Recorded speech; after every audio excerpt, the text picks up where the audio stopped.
Warning, for reasons that will soon make themselves abundantly clear, we have to stress that the copyrighted footage used in the following video is included for purposes of commentary, criticism, and or education. That's called fair use, YouTube.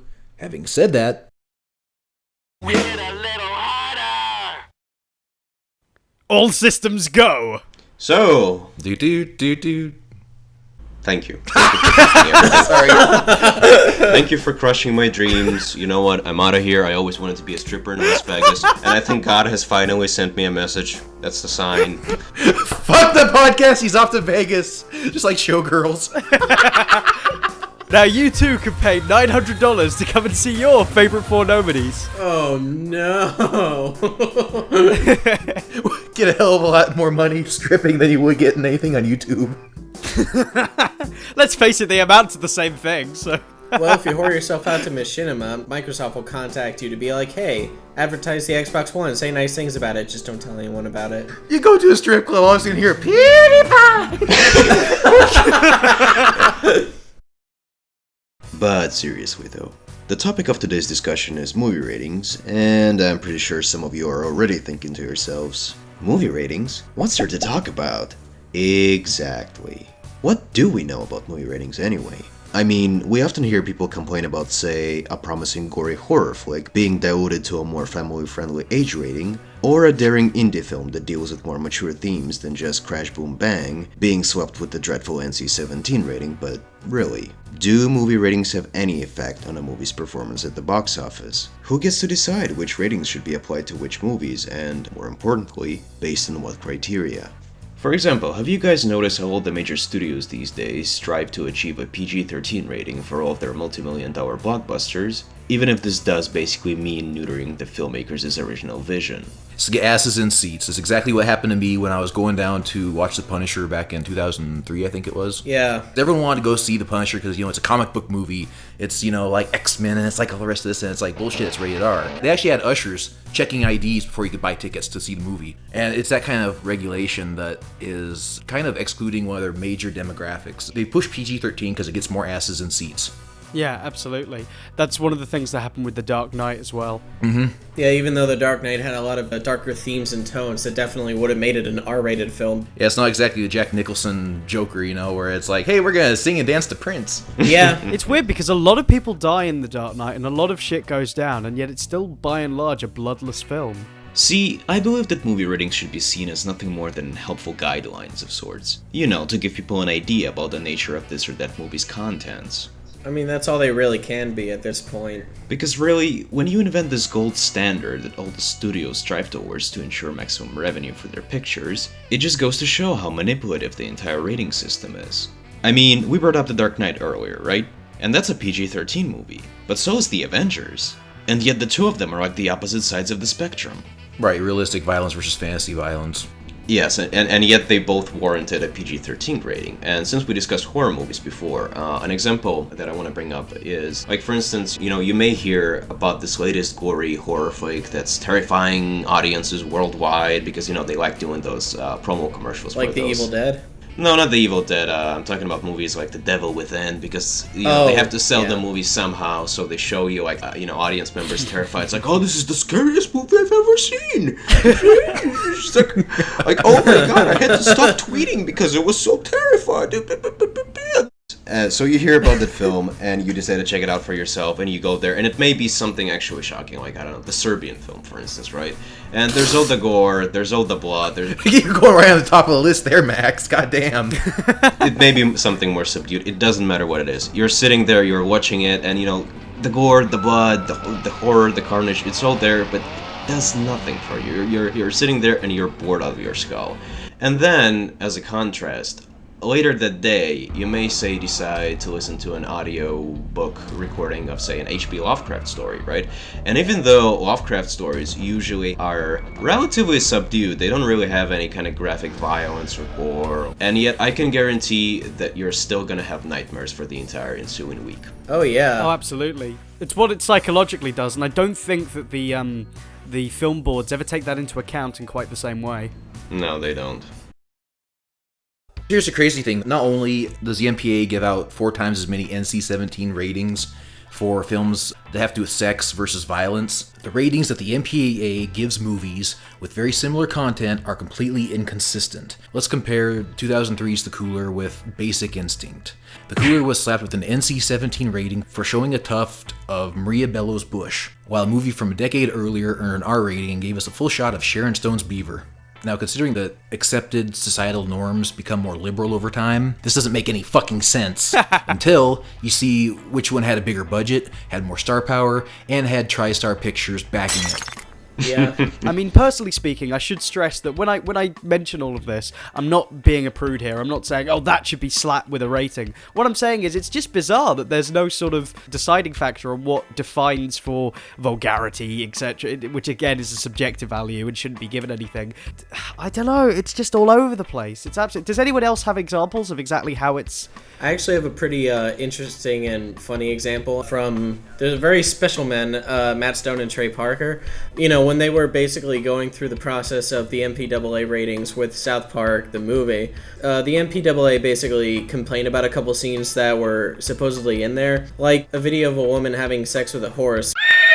But the MPAA shot it down. Then they resubmitted the film where there was a longer version where Cartman's mom was eating human feces instead. While that was meant to be like a big FU to the censors, the MPAA thought that was fine and left it in. Oh, Jesus! So Catherine the Great got tossed over for German hinkophilia. Yeah, basically. It's exactly what happened to Team America, too, because Team America, they have that puppet sex scene. Oh, yes. The theatrical release only has, like, you know, there's no genitalia on the puppet, but they're doing all these weird different acts and stuff. And so they submitted the film up to the MPAA, and the MPAA is like, you can only have missionary and woman on top. That's it. So what they did is they went back and they added the golden showers and the chick shitting on the guy's face and resubmitted it. And they said, okay, you just got to cut out the pissing and the shitting and it's fine. You know, never mind the fact that a bunch of celebrities get killed. Never mind the fact that it features the song Everyone Has AIDS. Never mind the fact that it features a hilarious racial commentary when he has his face remade to become the ultimate terrorist. Brown face and pubic hair. Never mind all that. It was two puppets pissing on each other. Oh, Jesus. But that's the thing, isn't it? The MPAA and the rest of these organizations that rate stuff, they rarely, if ever, take context into account. Absolutely. As such, you just can't help but get the impression that they simply fast forward through these movies and just look for, you know, visual naughty stuff and pay little attention to everything else. Yeah, exactly. Which is why we can have Batman the Brave and the Bold, a G-rated tongue-in-cheek nod to the classic Silver Age Batman comics, have clever puns about Aquaman having a small dick or The Flash having premature ejaculation problems, under the guise of a catchy cabaret song. But nobody batted an eyelid when there was, you know, a joke about Samuel L. Jackson being the Black Snail in Turbo. No one batted an eye when Rango makes the joke about a spine being found in the fecal matter. I'm not saying that these shouldn't be there or that they should be judged, but it's just really funny that they let that go. But the minute that you see any sexual activity, oh no, that doesn't come under the same label. And don't get me started if your film decides to feature smoking. Dear Lord, you will go under so much shit for that. You gotta love and tolerate everything and what people do, except for smoking. Yeah, exactly. Well, smoking on screen has undergone probably one of the biggest changes. I mean, when do you ever see anyone smoke on screen anymore, unless it's a throwback film or, you know, a film talking about the 1940s or something, you know? Nobody does it anymore. They can smoke weed, though. Yeah. That's encouraged. Especially if it's a James Franco film and it's for laughs, then yeah, that's okay. Yeah, exactly. In fact, Max, I was going to say, in Wolf of Wall Street, do we ever see anyone smoke? No. Because tobacco is evil. Oh shit, I just realized, because I mean, I love tobacco Wolf of Wall Street is the devil's weapon of destruction. It corrupts your soul. You know, never mind the money, the rampant, you know, excess, you know, it's the smoking that's going to do you in. Listen, snorting coke out of a prostitute's asshole is fine. That's the Christian way, okay?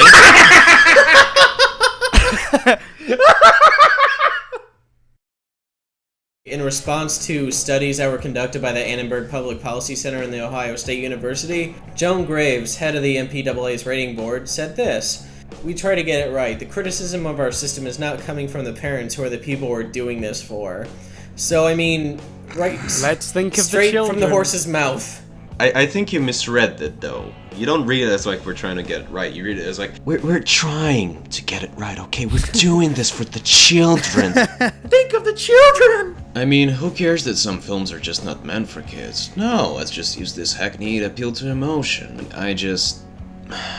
Well, I mean, that's why the PG-13 rating was created after the backlash over scary films like Gremlins that aren't worthy of an R rating but too intense for PG. You have to ask yourself, though, how many movies now for kids are G or U that don't have PG-7, may contain comic mischief, may contain comic, violence, etc. It's a completely failed concept to have films for children in that way anymore, because there's no... Well, yeah, just look at, the Disney cartoons. I mean, I think the only PG Disney cartoon was The Black Cauldron. Yes. Yeah. And then all of a sudden they have Tarzan, where the bad guy gets hung by his neck. Yes, he does. And you see a shadow in the background, and Beauty and Beast, that the bad guy falls off the cliff and dies. Lion King, the dad dies, and the evil uncle's eaten by hyenas. I mean, these are horrific scenes of violence, but they're still given a G rating. Exactly. You have to wonder how. Not to mention film... Hunchback of Notre Dame. Yes, which is about sexual frustration, and the fact that the DVDs and the videos, all the stuff that still comes out for them, still rates them as G and as universal. It's because Disney has a deep pocket and a hand in this entire thing, because the MPAA holds a lot of sway in Hollywood, with the ever-present threat that if you don't go with what we're going to say, then the government's going to come in and censor us. Let's face it, the FCC have already censored television and radio, so it makes sense that they would have... Exactly. So if you don't let us censor the movies, then all of a sudden the government's going to come over and take it over. Hollywood is more collusive than competitive. They're almost like vertically integrated monopolies that control development, production, post-production, distribution. You have to consider that Warner Brothers, Universal, Disney, Paramount, Fox, and Sony Pictures all control more than 95% of the U.S. film business. And of course, each studio is owned by a larger corporation or conglomerate. And all of these people put together own more than 90% of all the media in the U.S. And what I see is that these rating systems are actually used to keep down the independents. Because who else gets hurt more by the rating systems than the independent filmmakers? The difference between an NC-17 and an R rating is literally millions of dollars, because... Yes, exactly. Television stations will not let you show trailers for an NC-17 movie. Walmart and once Blockbuster will not carry NC-17 rated films. So an NC-17 rating can destroy your movie. Yeah. Many people don't want that rating, so they try to trim their movies down. Matt Stone, he said that, I think it was Orgasmo, they didn't give him any stipulations of what needed to be cut, what needed to be kept, and then all of a sudden, later on with the Team America movie, they actually did give him a list of things that needed to be changed, and he says it's so inconsistent and it's so subjective and it's absolute bullshit. When they made Orgasmo, had they made South Park and made a name for themselves at that point? No. When they made Team America, had they made South Park and made a name for themselves? Yes. That perhaps answers the question in terms of they had an audience that they were after, and suddenly they were you can swap from the creators of South Park on the poster. Yeah, Yep. Exactly. And who owns South Park? Is it Paramount, I believe? Yes. Yeah. Yep. It all makes sense now. Mm-hmm. And of course, lest we forget that it's just America, we've had subjective scandals going on in Sweden with the Bechdel test being applied as a value for films. Oh, I think that's boy. absolutely insane. Go on, Max. Explain to them what the Bechdel test is. Yes, the Bechdel test. The latest handy tool used by social justice warriors to gauge exactly how female-friendly certain bits of popular media are. What is the Bechdel test exactly, you ask? Simple. 3 main stipulations or rules, if you will. Rule number 1. Your movie needs to have more than one female character. Rule number 2. Said female characters need to converse with one another at some point during your movie. Rule number 3. The subject of their conversation needs to be something other than the male characters present in the story. And you may be thinking to yourself, well, that doesn't really sound all that bad. I mean, all they're really asking for are more versatile and complex female characters, right? Well, here's something to consider. Citizen Kane, 2001: A Space Odyssey, Goodfellas, all of these sublime, milestone motion pictures, none of them passed the Bechdel test. You know what does though? 2 Girls, 1 Cup. Yeah. Debbie Does Dallas too also passes that test. Yeah, Attack of the 50-foot cheerleader passes the test. What was great is there's a there is a website online that actually documents all of the films that are coming out. It wasn't just does it pass the 3 rules. They'd added little footnotes, my favorite one was Iron Man 3 passes the test. Little footnote, although dubious. It's Oh fucking, boy. They're just making it up as they go along. You know, it's a fantasy. But I feel the Bechdel test in many ways is actually a good representation of exactly why the 12As, the 12s, the 15As, the 15s, the 17s, why they don't work, because you can't apply them in any kind of rigid manner without either being a hypocrite or finding that there's something that undermines it. Each film can't be graded in the same way. Every film is unique, every film is different, because art is not about ticking off boxes. Art is in service to itself and nothing else. That is how it works. You know, it's a really solid way of showing you how the rating system is broken. It's up to the parent to decide whether or not they want their kid exposed to these things. And if they kind of like just made little bullet lists of what's included in the movie, then I think that'd be an easier way to go, because then the parents could make their own well-informed decision rather than just, oh, it's G, it's PG, it's PG-13, with very little context about what's in the movie. Exactly, it's just kind of a vague statement. It's like, oh, it's that, but what does that actually mean? And that's the thing. So, honestly, like, should we even need a rating system? I don't think so. It feels as though the rating system is really only there for parents. It doesn't feel like it's there for anyone else. And that's what baffles me the most, honestly. The end. That was bizarre. That was kind of like, there was a huge sort of steamroller of discussion that was chugging through, and then it just sort of naturally came into the next station and just... It's because we basically fixed the whole fucking problem.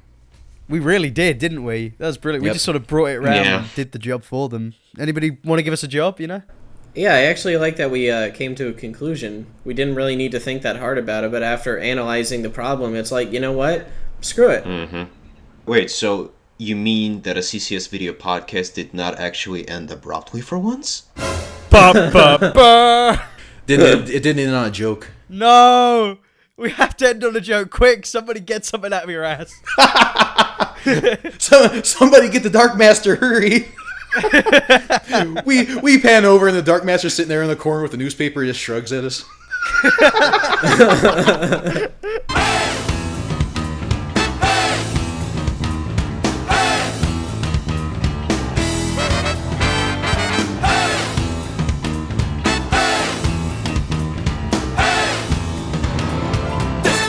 When we swing on your brother.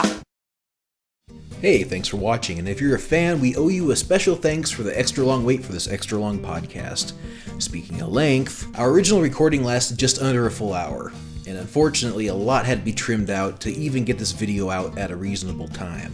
But should our steamroller of discussion be lost to the cutting room floor? Tell us in the comment section below if you'd like to hear the full 1 hour long Movie Ratings Are Bullshit audio debate.